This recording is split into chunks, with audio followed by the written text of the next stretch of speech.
Well, joining me now in the studio is a senior official with the US State Department. Dr. Esther Brimmer is the Assistant Secretary of State for International Organisations.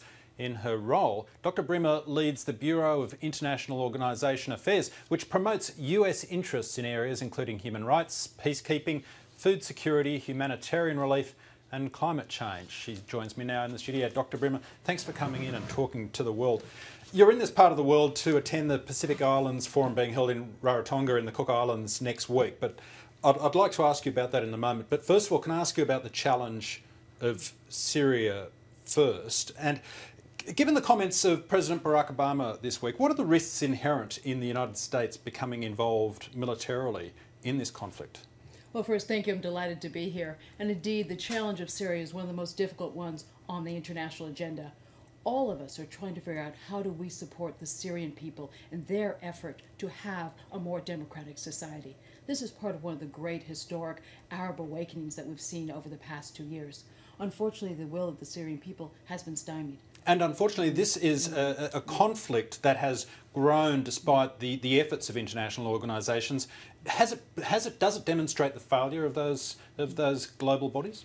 Well, actually what it shows is that when the international community wants to rally, this is a place to show the international support. But it only works if all member states want to support it. And indeed, it was actually the UN Human Rights Council that was the most vocal on the challenge in Syria early on, well over 18 months ago.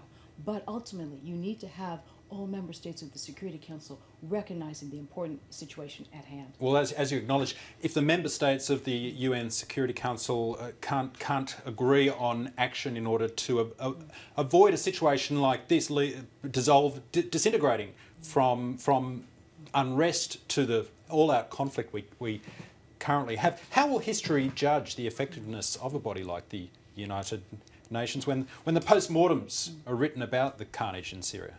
Well, I think we have to see what actually happens in the future. Of course, we're still living in the situation. But I think it's important to note that you saw a remarkable support across not only the close allies in the Western world, important voices from the region. The Arab League has played an important part of the role here as well. And we saw many different countries from many different regions all supporting the Syrian people. And that will continue. There may be other ways of having to do that, and we'll continue to look for those. And I think we will still be part of trying to support human rights and supporting humanitarian response for the people of Syria. That will continue. Yesterday we heard your president warn the Assad regime that use of chemical weapons or the threat of them falling into the hands of extremists could trigger some sort of American intervention. Does that threat still leave the Syrian government, though, with pretty wide scope in terms of the sort of atrocities that could be committed without it drawing the ire of the United States? Well, we've also been very clear from the very beginning about the importance of respecting the Syrian people and calling out the atrocities very early on. But particularly the President was quite clear this week that, of course, we've all been concerned about the custody of chemical weapons, and said very clearly that the Syrian government remains responsible for managing the chemical weapons on their territory, and they still have that responsibility to all of us. Syria's Deputy Prime Minister has been in Russia warning again that foreign intervention could lead to, quote, a confrontation wider than Syria's borders.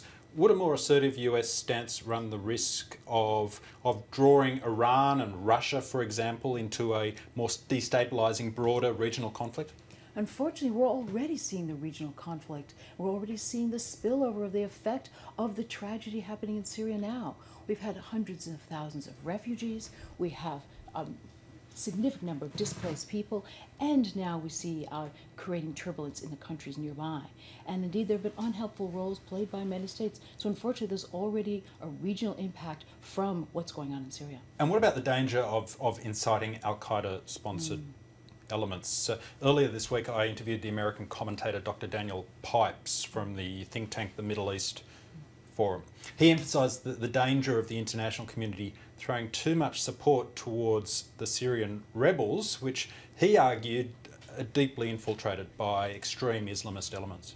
Well, unfortunately, this is one of the side effects of the turmoil we're seeing, is that all sorts of destabilizing forces could use the turmoil in Syria for their own purposes. And so that's yet another reason to try to resolve this situation, because it's bad for the Syrian people, but it's also bad for security in the region. As we mentioned earlier, you're visiting Australia and New Zealand ahead of the Pacific Islands Forum. The war in Afghanistan must be a leading topic for discussion in the meetings that you're having this week. Given that New Zealand's armed forces have recently suffered growing casualties, as has Australia's, and I noticed the New York Times today is reporting that the body count, the US body count, has just reached the 2,000 mark. Unfortunately, all of our countries, the United States, Australia, New Zealand, and many others of the larger coalition have suffered serious losses, and obviously we all regret that. But it's also important to note the effort here and the deep commitment to try to address the challenges in Afghanistan. And we note the important role that Australia has played in the long-term commitment, both to work in Afghanistan now and in the future, both to provide long-term development assistance, and even I note Australia is playing a role in the United Nations presence in Afghanistan. There's a large special political mission there as well. So I think this shows as part of the long-term commitment to deal with trying to address the issues in Afghanistan. These growing casualties, though, must show that there must be a very good chance that the United States will never be able to fully extricate itself from Afghanistan without the country turning to hell. I would actually say that what's important is to provide support for the Afghans as they try to maintain long-term stability in their country. And that will take many forms. Of course, an important military engagement over many years with many partners. But as I mentioned, there will also be longer-term development and other types of assistance, both bilaterally and through our support for the long-term United Nations operations there as well. Dr. Esther Brimmer, the United States has observer status at the Pacific Islands Forum. What do you see as the challenges facing that body as it meets this year? Well, we're delighted to be able to be observers at the Pacific Island Forum and to participate this year with many of our partners across the Asia-Pacific region. And it's an example of our greater engagement with international organizations in the Asia-Pacific region. As you know, the United States has been more active in many of the regional bodies, whether it's the East Asia Summit, whether it's APEC, or the Pacific Island Forum. And we recognize that there are many issues of global import that have real impact right here in the region. If we look at sustainable development, climate change, addressing even health issues with non-communicable diseases, these are issues that are relevant to real people. And talking together about how we can address them is an important part of our relationship with the countries in the Asia-Pacific region. Okay, but territorial disputes are also one of the hot button issues in the Asia-Pacific at the moment. We've seen the example presently of the dispute between China and Japan over the islands known either as Senkaku in Japan or Diaoyu in China. Where does the United States sit in disputes like that? Well, indeed, as you know, we would place a real premium on maritime security issues and think that it's important that you start with diplomacy first and that we continue to talk about how to resolve these issues in particular and that we support the use of diplomatic efforts rather than any other efforts to resolve these issues in the region. It's through conversation that we address these issues, not through other forms of pressure. Because they're the issues that could lead to military escalation.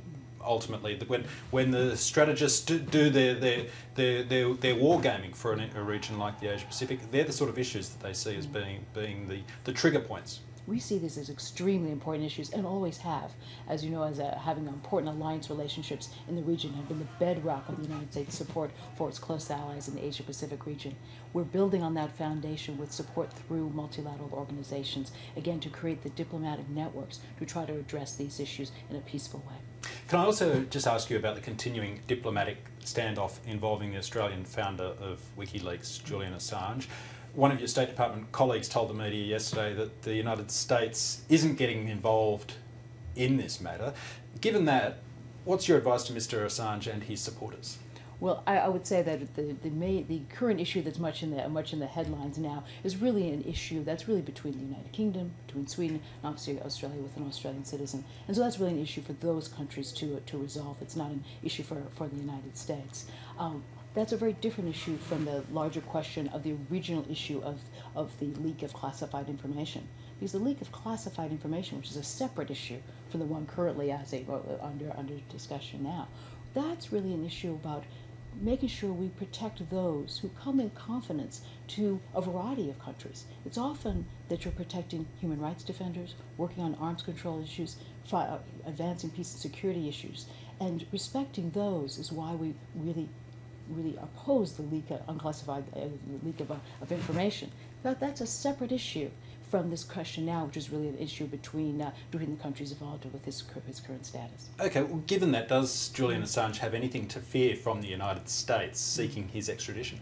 Well, at this stage, it's not an issue for the United States. He needs to focus on the issues currently before him now, and that really focus on the United Kingdom and Sweden and obviously Australia. That's not an issue for the United States. Is there any way that this standoff could be resolved by the United States issuing some sort of guarantee that he wouldn't be extradited to the United States? As I've said, the issue is currently about extradition to Sweden, not an issue of extradition to the United States.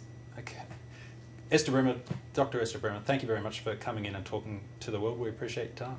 Thank you so much.